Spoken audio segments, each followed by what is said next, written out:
Hello everybody and welcome back to another edition of Spanish for Gringos. I'm Mark and today we're going to learn how to conjugate verbs in Spanish. Simple verbs, basic. Today I have an example of two verbs that we're going to go over. They're both the Spanish verbs of to speak, hablar, and to go, ir. Okay, I've shifted your attention to this part of the board because I just want to explain what's going on here in this little box. Obviously, as I mentioned before, the two verbs that we're going to be going over today are to speak, hablar, and to go, ir. Now, I hope you're following this in kind of chronological order because in a previous lesson I explained the conjugations for I, you, he, she, we, and they. But just in case you haven't been watching or following along, brief little rundown, a little reminder. I in Spanish is yo, you is tú, he or she is él or ella, and I put in a different color here, again referencing a previous video. There's a formal version of you, which is usted, and it's abbreviated UD. We're not going to talk about conjugating that right now. I'm just going to stick it in there for a placeholder reminder. We is nosotros, and they could be either ellos, ellas, depending on gender, and ustedes, abbreviated again, UDS, which is another formal version of you, but it's you is in plural, talking about you know, kind of like you guys, you know, but in a formal setting. Again, placeholder. We'll talk about that in a future lesson. Okay, back to the center of the board. We're going to start off with hablar. Now, all of these examples of hablar is what they call present continuous, which means it's happening right now. In English, it's like I speak, you speak, they speak. It's happening at the moment. We'll get into past tense and future tenses in a later video. So, I speak, yo hablo. You speak, tú hablas. He, she speaks, él or ella habla. We speak, nosotros hablamos. Ellos or ellas, they hablan. Okay? And using it in a sentence, yo hablo español muy bien. I speak Spanish very good. Yo hablo español muy bien. And the second example I've given would be, tú hablas inglés. You speak English. And if you notice the funny upside down question mark there, it's a Spanish thing. No one really ever uses it. You'll see it in newspapers, magazines. You never need to put it down. It's shit. Moving quickly on to ir, and I'm going to try to get this video done because my battery's dying and I really like to finish the video before I have to charge the fucker. So, ir is the verb to go. Now, this is kind of a funny verb. It's a simple verb, but it's kind of it takes on a masks as a two-in-one verb. I'll get into that a little bit later. We'll start at its most basic form. The verb to go, conjugated for me, would be yo voy. I'm going. Shit simple. Tú vas. You go, or you are going. It's continuous. Él, ella, va. He or she goes. Nosotros vamos. We are going, you know, or basically, simplest form, it means let's go. You know, come on, let's go. So we are going, or let's go. Nosotros vamos. And finally, ellos, ellas van. They are going. And I put down some examples at the bottom. Okay, some examples in this little box down here would be Voy a ir a la tienda, which literally means, word for word, I am going to go to the store. Voy is I'm going, present continuous. A, to. Ir, go. Remember the verb ir is to go. A, again to. La tienda, the store. I am going to the store. Voy a ir a la tienda. Below that, example, these aren't in order by the way. Vamos por la playa.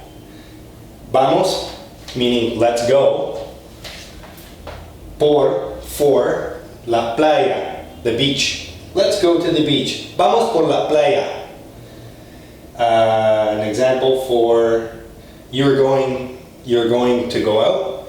Vas a salir? That should be a question. It doesn't have to be. It could be a statement, but the way I asked it would be a question. Vas a salir? Vas, meaning for the second person you're talking to. Salir is a form of to go. Notice the ir part, but salir means to exit or to go out. So it doesn't just mean to go, it's more specific. It means to leave or to go out or to exit. So vas a salir literally means are you going to go out or are you going to exit? Él se va literally means he went. Se is what they call a subject pronoun. And I don't want to get into labels, but it's a fancy way of saying it takes the place of él.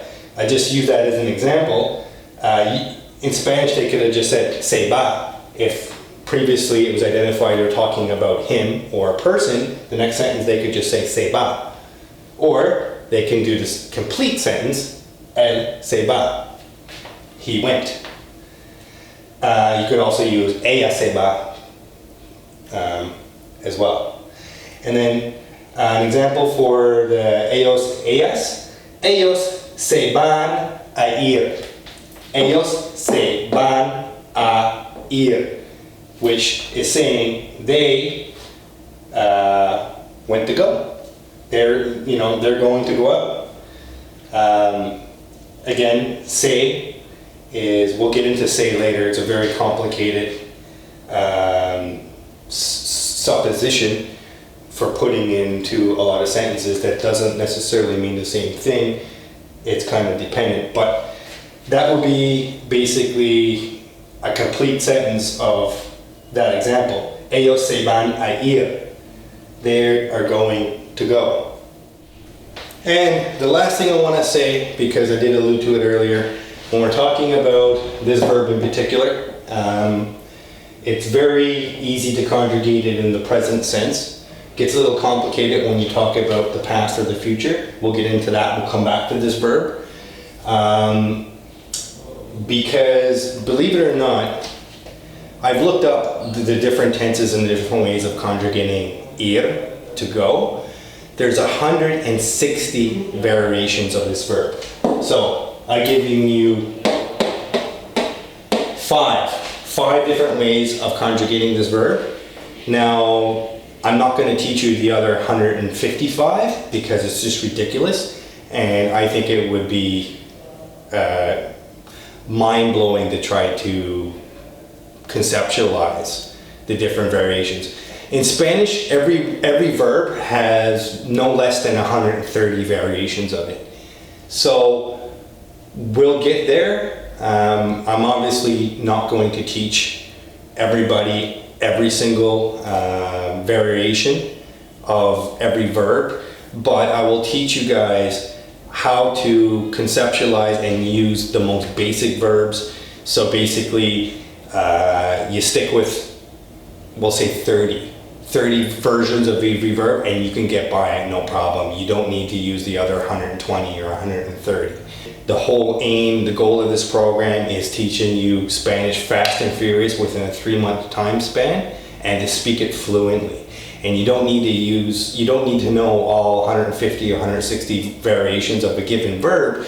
in order to speak intelligent, easily understandable Spanish that everybody, no matter what country you go to, will be able to understand you. So it's kind of like right now we're cheating, we're taking little shortcuts around verbs. I'll teach you different ways of saying things without using all those extra verbs. We'll come back.